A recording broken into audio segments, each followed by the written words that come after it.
ಲೋಕದ ಡೊಂಕು ನೀವೇಕೆ ತಿದ್ದುವಿರಿ? ನಿಮ್ಮ ನಿಮ್ಮ ಮನವ ಸಂತೈಸಿಕೊಳ್ಳಿ, ನಿಮ್ಮ ನಿಮ್ಮ ತನವ ಸಂತೈಸಿಕೊಳ್ಳಿ. ನೆರಮನೆಯ ದುಃಖಕ್ಕೆ ಅಳುವವರ ಮೆಚ್ಚ, ನೆರಮನೆಯ ದುಃಖಕ್ಕೆ ಅಳುವವರ ಮೆಚ್ಚ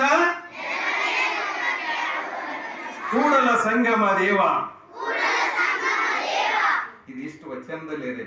ಇದು ಒಂದು ಕಲ್ತ್ರೆ ಬಾಬಾ ಸಾಹೇಬ್ ಅಂಬೇಡ್ಕರ್ ಸಂವಿಧಾನ ಪ್ರತಿನಿತ್ಯ ಪಾಲಿಸದಂಗ ಕಾತನ ಮಾಡಲ್ಲ, ಸುಳ್ಳು ಹೇಳಲ್ಲ, ಇನ್ನೊಬ್ಬರಿಗೆ ಟೀಕೆ ಮಾಡಲ್ಲ. ಬಹಳ ಚೆನ್ನಾಗಿ ನೀವು ವ್ಯಕ್ತಿತ್ವ ರೂಪಿಸಿಕೊಳ್ತೀರಿ ಮತ್ತು ಇನ್ನೊಬ್ಬರ ಏಳಿಗೆಯನ್ನ ಸಹಿಸಿಕೊಳ್ಳುವಂಥದ್ದು. ಇನ್ನೊಂದು ಮಗು ಪಾಸ್ ಆಗಿತ್ತಂದ್ರೆ ಪೇರೆಂಟ್ಸ್ಗಳು ಸಹಿತ ನಿಮ್ಮ ಮನೆ ಪಕ್ಕದಲ್ಲಿ ಇನ್ನೊಬ್ಬ ಹುಡುಗ ಪಾಸ್ ಆದ್ರೆ ನೀವು ಖುಷಿ ಪಡಬೇಕು. ಹೊಟ್ಟೆ ಕಿಚ್ಚಲಿಂದ ಏನು ಸಾಧನೆ ಮಾಡೋದಿಲ್ಲ ಜಗತ್ತಿನಲ್ಲಿ. ಹೊಟ್ಟೆ ಕಿಚ್ಚಿಗೆ ಮಧ್ಯೆ ಇರುವುದಿಲ್ಲ. ಇವರು ಸಂಸ್ಥೆ ಬೆಳೆಸಕತ್ತಾರ ನನಗೆ ಹೊಟ್ಟೆ ಕಿಚ್ಚು ಬೇಡ, ನನಗೆ ಆಲಿಲ್ಲ ಅಂದ್ರೆ ಸುಮ್ಕೊಂಡಿರ್ಬೇಕು. ಅವರಿಗೆ ಬೆನ್ ಕಟ್ಟುವಂತ ಕೆಲಸವನ್ನ ನಾವು ಮಾಡ್ಬೇಕು. ಅಬಾಬಾಬಾ ಕಾಶ್ಯಪ ಮನೆ ಏನು ಇದ್ದಿಲ್ಲ ಹಿಂಗ ಅದು ಹಂಗೆ ರೀ, ಅದು ಶ್ರಮ ಅದ. ಇಬ್ಬರು ಗಂಡ ಇರುತ್ತೆ ಶ್ರಮ ಅದ. ಹಂಗೆ ಅಂತಂದ್ರೆ ಏನಂತ ಅವ್ರು ಮಾತಾಡೋ ಸ್ಟೈಲ್ ನೋಡ್ರಿ ಹೆಂಗ್ ಮಾಡ್ತಾರ. ಅಬಾಬಾಬಾ ಕಾಶ್ಯಪರು ಏನು ಇದ್ದಿಲ್ರಿ, ಮಣ್ಣಿನ ತನಕ ಏನು ಇದ್ದಿಲ್ಲ, ಇವತ್ತು ಎಷ್ಟಿಲ್ಲ. ಹೌದ್ರಿ, ಅವ್ರು ನೌಕರಿ ಆದ್ರೆ ನೌಕರಿ ಮಾಡ್ತಿದ್ರು, ಗಂಡ ಹೆಂಡತಿ ಮತ್ತೊಂದು ಕೆಲಸ ಮಾಡ್ತಿದ್ರು, ಒಂದ್ ಏನೋ ಬಿಸ್ನೆಸ್ ಮಾಡ್ತಿದ್ರು. ಇದ್ರೊಳಗೆ ಏನ್ ಕಟ್ಬಿಟ್ಟದ? ನಿಮ್ಮ ಉದ್ಧಾರಕ್ಕಾಗಿ ಈ ಸಂಸ್ಥೆಯನ್ನ ಕಟ್ಟಿದ್ದಾರೆ. ನಿಮ್ಮೆಲ್ಲರ ಏಳಿಗೆ ಶಿಕ್ಷಣ ಕೊಡ್ಬೇಕಂತ ಎಲ್ಲ ಬೇರೆ ಬೇರೆ ಬಿಸ್ನೆಸ್ ಮಾಡ್ತಾರೆ. ಕೋಚಿಂಗ್ ಸೆಂಟರ್ ಯಾರು ಮಾಡಲ್ಲ.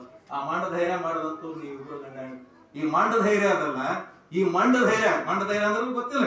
ಫೀಸ್ ಕೊಡಲ್ರಿ, ಆ ಕಡೆ ಹೋಗ್ತಾವ, ಒಂದ್ ಗೊತ್ತು 3,000 ಕೊಡ್ತಾ ಆ ಕಡೆ ಹೋಗ್ತು. ಒಬ್ರು ಬಂದ್ರು ಅಡ್ಮಿಷನ್ ಮಾಡಿದ್ರು, ಆ ಕಡೆ ಹೋದ್ರು. ಮತ್ತೆ ಅವ್ರ ಪರಿಸ್ಥಿತಿ ಏನಾಗ ಇದು ಬಿಚ್ಚಿ ಮಾತಾಡೋದೈತಿ. ನಾನು ಇದು ಓಪನ್ ಅದೇ ಇದು, ಆದ್ರೆ ಯಾರು ಹೇಳಲ್ಲ ಇದು ಮಾತು.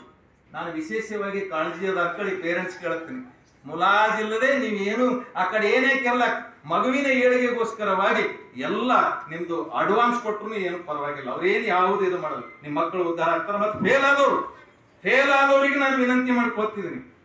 ಒಂದು ಮೊನ್ನೆ ರಿಸಲ್ಟ್ ಬಂತು SSLC, ಆಕೆ ನಂಬರ್ ಕಡಿಮೆ ಅಂತ ದಬಾನೆ ಹೋಗಿ ಎಲ್ಲಿ ಬಿದ್ದಳು?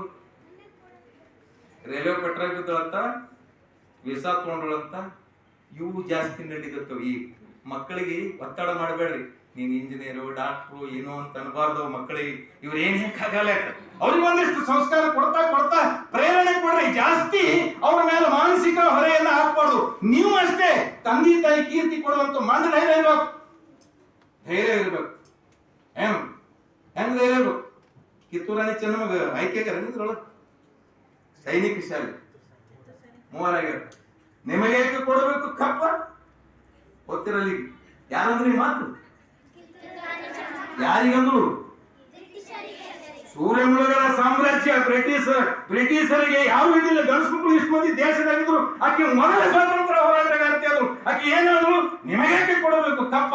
ಬೇಕಾದ್ರೆ ಯುದ್ಧವನ್ನ ಎದುರಿಸಂತ ಖಡ್ಗವನ್ನು ಎದುರು ಹಿಂಗ್ ನಿಂತೊಳಕ್ಕೆ ಎದುರು ಯಾರಿದ್ರ? ಬ್ರಿಟಿಷರು. ಮೊದಲ ಕಹಳಿಯನ್ನು ಓದಿದಂತ ಆದರ್ಶ ಮಹಿಳೆ. ನಿಮ್ಗೆಲ್ಲ ಆದರ್ಶ ಯಾರು? ಕಿತ್ತೂರಾಣಿ ಚೆನ್ನಮ್ಮ. ನಿಮಗೆಲ್ಲ ಬಸವಣ್ಣ, ಅಲ್ಲಂ ಪ್ರಭು, ಅಕ್ಕಮಾರಿ ವಚನಗಳನ್ನ ಹೇಳ್ಬೇಕನ್ನುವಂತ ಮಾತನ್ನ ಹೇಳಿ ನಿಮ್ಮೆಲ್ಲರಿಗೂ ಹಾ ಹೇಳಲ್ಲ, ಬಾ ಹೇಳಲ್ಲ. ಏನ್ ಹೇಳ್ಬೇಕು? ಶರಣು ಶರಣಾರ್ಥಿ. ಯಾರೋ ಒಬ್ಬರಲ್ಲ ನನ್ನ ಶಿಷ್ಯ, ನಾ ಹೇಳ್ತಿದ್ದ ಮುಂಚೆ ಶರಣು ಶರಣಾರ್ಥಿ ಅಂತ ಬಹಳ ಚೆನ್ನಾಗಿದೆ. ನಾನು ಪ್ರಯೋಗ ಮಾಡೀನಿ ಚಂದ್ರಸ್ ರೆಡ್ಡಿ ಅವರು. ನಾನು ಪ್ರಯೋಗ ಮಾಡೀನಿ. ಹೌದು, ಹಂಗ್ ಪ್ರಯೋಗ ಮಾಡಿದ್ರೆ ಆ ಮಗು ಬರ್ತದೆ, ಓಡೋಡಿ ಬರ್ತದೆ. ಹಾಯ್ ಸರ್ ಅನ್ನೋದಿಲ್ಲ, ನನಗೆ ಬಾಯ್ ಸರ್ ಅನ್ನೋದಿಲ್ಲ. ಏನಂತ ನಾವು ಶರಣು ಶರಣಾರ್ಥಿ ಅನ್ನೋದರ ಹಿಂದೆ ಅಂಬಿಗರ ಜಯವುಡಯ್ಯ, ಡೋಹರ ಕಕ್ಕಯ್ಯ, ಮಾದಾರ ಚೆನ್ನಯ್ಯ, ಎಷ್ಟು ಜನ, ಅಲ್ಲಂ ಪ್ರಭು, ಅಕ್ಕ ಮಹಾದೇವಿ, ಎಷ್ಟು ಜನ ಬರ್ತಾರೆ. 770 ಶರಣರು ನಿಮ್ ಬಾಯಿ ಒಳಗೆ ಬರ್ತಾರೆ. ಅವ್ರು ಕೊಟ್ಟಂತ ಕೊಡುಗೆ ಅವರು ವಾರಸದಾರ. ನೀವು ಯಾರು ವಾರಸದಾರ? ಯಾರ ಮಕ್ಕಳು ನೀವು? ನಿಮ್ ತಂದೆ ತಾಯಿ ಮಕ್ಕಳೇ ಇರ್ಬೋದು. ಈ ನೆಲದ ಮುಖ್ಯಸ್ಥರು ಯಾರು? ಶರಣರಂತೆ ನೀವು ಆಗಬೇಕು. ಆಸ್ತಿ ಗೀಸ್ತಿ ಎಲ್ಲ ಮನೆ 4 ಮಂದಿ ಸತ್ತರಿ. ಅದಕ್ಕೆ ಬಿಸಲಾಗ ಒಬ್ಬರಿಗೆ ದೇಣಿಗೆ ಕೊಟ್ಟವ್ರು. ಅವ್ರು ಇಂಥ ಸಂಸ್ಥೆ ಅಂದ್ರೆ ದೂರ ಓಡ್ತಿದ್ರು. ಸತ್ತೇ ಬಿಟ್ರು. ಆಸ್ತಿ ಬಹಳ ಅದರಿ, ಹೋಗೇ ಬಿಟ್ರು. ಆದ್ರೆ ಅವ ಸಾಯ ಟ್ರೈನಿಂಗ್ ಅಂತ ಕೊಂಡಕ್ ಸಾಧ್ಯ ಇಲ್ಲದು. ಮುಂಚಿತವಾಗಿ ನಿರ್ಣಯ ಮಾಡ್ಬೇಕಲ್ಲ. ಏನಾದ್ರೂ ನಂದು ಇಷ್ಟು ಕೆಲಸ ಇರಲಿ, ನಂದು ಇಷ್ಟು ಸೇವೆ ಇರಲಿ, ಈ ಈ ಮನಸ್ಸು ಇರ್ಬೇಕಲ್ಲ, ಈ ಮನಸ್ಸನ್ನು ಇನ್ನೂ ಹೆಚ್ಚಿನ ಜನ ಇಲ್ಲೆಲ್ಲ ಬಹಳ ಜನ ಇದಾರೆ, ನಮ್ಮ ಫ್ರೆಂಡ್ಸ್ ಇದಾರೆ. ನೀವು ಮತ್ತೆ ನಾವು ಮತ್ತೊಂದಿನ ಭೇಟಿಯಾಗಿ, ವೇದಿಕೆ ಮೇಲೆ ಇದ್ದಂಥವ್ರು ಏನು ಸಾಮಾನ್ಯ ವ್ಯಕ್ತಿಗಳಲ್ಲ. ನಮ್ಮ ರಾಜಶೇಖರ್ ಅವರು ನಿಮ್ಗೆ ಯಾವಾಗಲೂ ಸಾಥ್ ಇರ್ತಾರ. ನಮ್ಮ ರಾಹುಲ್ ಅವರು, ನರ್ಸಪ್ಪ ಅವರು, ಉಳಿದಂತ ಕಂಡಕ್ಟರ್ ಇದಾರಂತ ಯಾರೋ ಒಬ್ಬರು ಇಲ್ಲಿ, ಇದು KSRTC ಡಿಪಾರ್ಟ್ಮೆಂಟ್ ಸಂಗಣ್ಣ ಹಲ್ದಿ ಅವರು, ರಂಗಕರ್ಮಿಗಳು, ನಮ್ಮ ಶಿಷ್ಯ ಎಷ್ಟು ಚೆನ್ನಾಗಿ ನಾಟಕ ಮಾಡ್ತಾನಂದ್ರೆ ಬಹಳ ಖುಷಿ ಅನಿಸ್ತಾನೆ ನನಗೆ ಅವರ ನಾಟಕ ನೋಡಿ.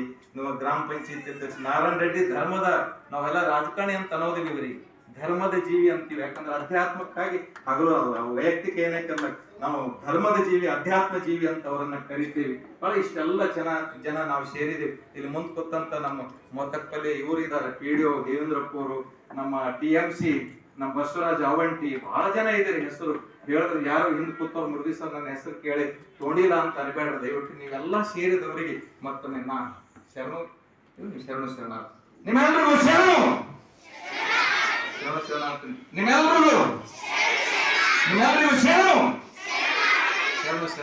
ಇಷ್ಟ ಹೇಳ್ಬೇಕಾ? ಮತ್ತೆ ಮುಂದಿನ ಸಲ ಬರ್ತೀನಿ ನಿಮ್ ಕೋಚಿಂಗ್, ನಾನು ಇಲ್ಲೇ ಸಮೀಪ ಇದ್ದೀನಿ, ಬರ್ತೀನಿ ನಿಮ್ ಕ್ಲಾಸಿಗೆ ಬರ್ತೀನಿ, ನೋಡೋಣ ಅವಾಗ ಏನ್ ಅಂತಿರೋಳು. ಹಾಯ್ ಸರ್ ಅಂತ, ಬಾಯ್ ಸರ್ ಅಂತಾರೆ, ಏನನ್ಬೇಕು? ತಾಳ್ಮೆಯಿಂದ ವೇದಿಕೆ ಮೇಲೆ ಕುಂತಂತವ್ರು ಸ್ವಲ್ಪ ಒಳಗಾಡಿಲ್ಲ, ನೀವು ಒಳಗಾಡಿಲ್ಲ. ನನ್ನ ಮಾತು ಬಹಳ ಚೆನ್ನಾಗಿ ಕೇಳಿಲ್ಲ ಅಂತ ನಾನು ಅನ್ಕೊಂಡಿನಿ, ಆದ್ರೆ ನಿಮ್ಗೆ ಹಿಡಿಸ್ಯಾರ ಅಂತ ಅನ್ಕೊಂಡಿನಿ. ಹಿಡಿಸಿಲ್ಲ ಅಂದ್ರೆ ನಾನು ಜಲ್ದಿ ಮುಗಿಸ್ ಹೋಗೋ. ನಿಮ್ಮೆಲ್ಲರಿಗೂ ಶರಣು.